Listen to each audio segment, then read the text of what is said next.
はい。皆さん、小丸です。わさば公式クリエイターの辰丸です。今回の動画は、宝石神イベント、観光シアターが大幅調整されてしまいました。前回は通常探索を連打するだけで、とんでもなく美味しいイベントでしたが、今回はどうなったのかということで、今回は前回との変更点、イベントの仕組みと進め方、おすすめパック、交換アイテム、この3つを徹底解説していきます。また、メンバーシップでは最新の検証やイベントを実施してます。今、一番熱いグループということで、個々の悩みを吹き飛ばすを目標に活動してます。詳しくなりたいなら、ぜひご検討ください。それではメインイベントの解説をやっていきます。レッツゴー。ちなみに今回は期待値など細かい数字は動画では省略します。概要欄に辰丸作成の攻略シミュレーターを用意してます。通常だけであったり5分あり、3回受け取りで頂上まで狙う全パターンなどを検証できますんで、興味のある方はぜひ試してみてください。それでは前回との変更点ですね。前回は2回目以降の上昇率が 30% ありました。でも今回は2回目以降の上昇率がなんと 20% まで低下してます。前回は通常探索で5階層を到達してから報酬を受け取り、これが最適解やったんですけど、今回は結果として5階層まで到達する回数が大幅減少してしまいました。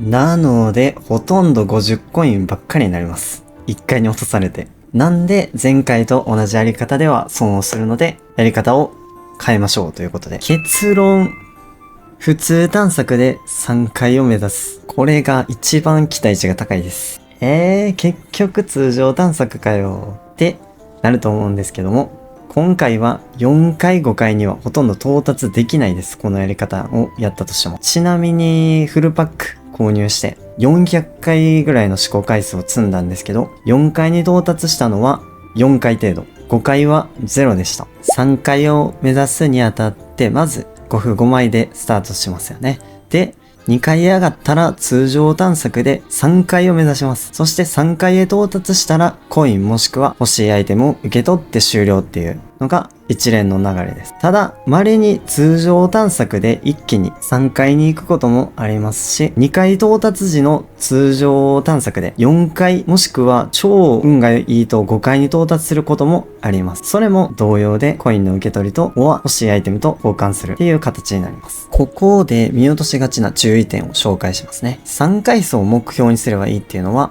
分かったと思いますが、コインのみを受け取ればいいっていうのは間違いです。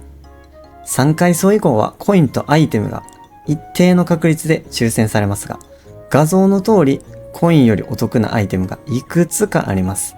皆さんが交換予定のアイテムがあったら、絶対アイテムと交換してください。少ない試行回数だと、それほど大差はないんですが、全アイテムおおよそコインとね、近しい価値で設定されてます。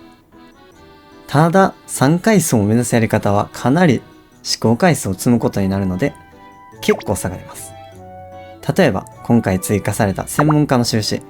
これはコイン交換所よりも価値が高く設定されています。実は今回良くなった点もあります。5階層以降の5分の消費力が減少してます。実は。なんで、全守護で登るやり方も上振れに少しは以前よりは期待できるようになったって感じですかね。ただ、3回到達受け取り。これが一番安定します。なぜかというと、先ほどもちらっと言ったんですけども、試行回数を多く積めるからですね。期待値にかなり近づくので、結果がブレにくい。これが今回最大のポイントです。一発勝負を狙って8階層、ボーナスステージを狙う人は注意してください。ボーナスステージ解放後に失敗すると、ボーナスステージ自体が消えます。中途半端なことはしないようにしましょう。はい、それではおすすめ交換アイテムを紹介します。まず、美課金クラスからですね。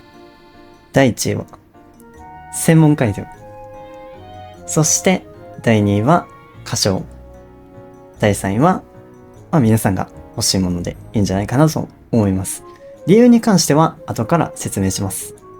まず、専門家アイテムなんですけども、現行一番専門家アイテムがお得な無人の旅路よりお得となってます。かつ、交換量も最高レベルですね。そして2位の歌唱ですね。ウィークリーやセレクトパックよりお得になってます。美課金クラスだと、兵士レベル中心に育成すると思うので、優先度を高くしました。はい、専門家アイテムが1位の理由を説明します。美課金の皆さんは、専門家やでそんなパワーアップしてどうすんのっていう考えの方も多いと思います。でも、辰丸の視聴者さんやったら結構気づいてる人も正直いた。っていうのもね、順番に説明していきましょうか。まず1番。現行登場してる一番専門家アイテムがお得に買えるパック。無人の旅路を超える効率です。2番は専門家アイテムを必要数交換できる。これは無人の旅路で購入するとどうしてもアイテムの偏りが多少あります。でも今回の観光シアターやと大量に交換できるのもある。かつ必要数に応じてバランス調整ができる点、個別に購入できる点があります。そして最大の理由ですね。3番、将来的な獲得アイテム量そのものを増やせる。これは、辰丸の育成論の動画を見てもらえればわかると思いますけども、生産系の専門家のスキル、これを早期に解放、強化できると、将来的なアイテム獲得量そのものを増やすことができます。なので、このイベントで多少お得なアイテム、多少や例えば漁師装備、この他大体お得になってるんですけども、そのちょっとした獲得量、数ヶ月で取り戻せます。かつ、その後、ずっ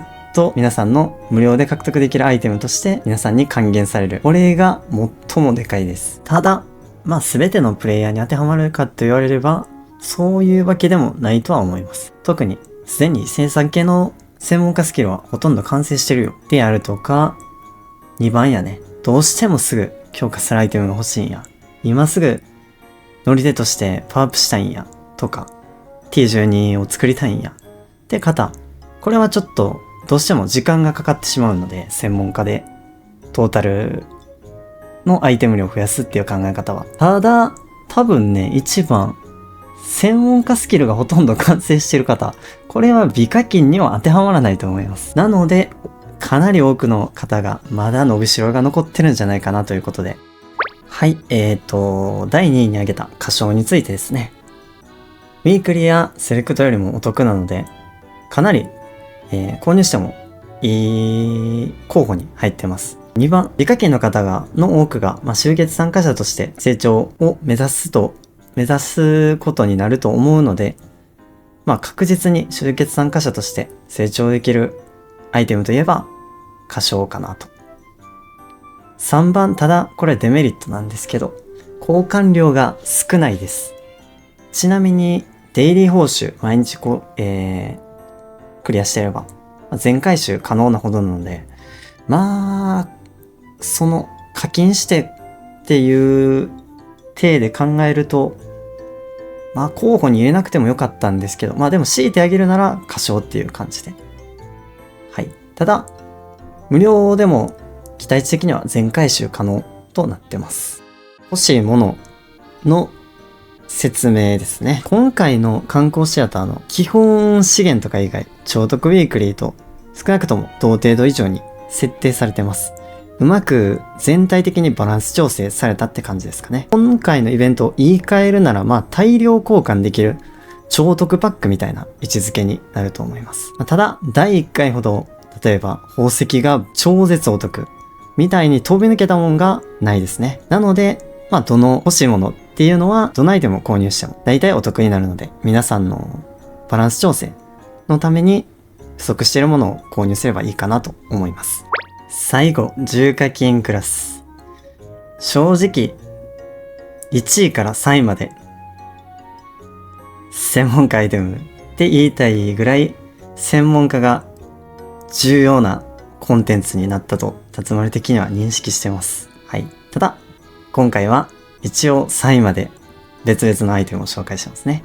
第2位は宝石移転です。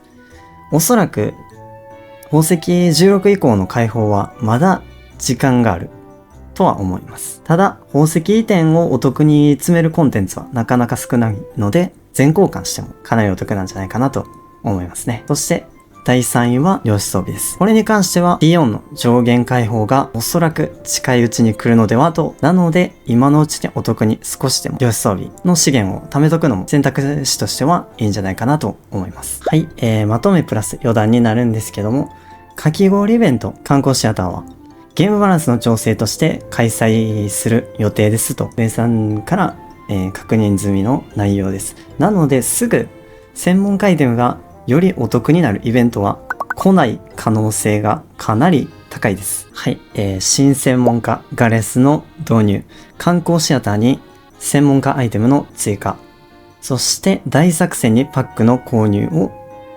項目の追加。これは偶然じゃないです。ガレス育成のためのバランス調整として専門家アイテムをお得に導入したと考えるのが妥当かなと思います。このイベントに限ったことじゃないですが、アイテム単体の価値だけでなく、育成方針をまず中心に置いて、アイテム価値を相対的に考えて、本当に必要なのか少し手を止めて考えてから購入しましょう。辰丸の動画を見てくれてありがとう。この動画がいいと思ったら、グッドボタン、コメント、チャンネル登録お願いします。ではまた次の動画でお会いしましょう。またね。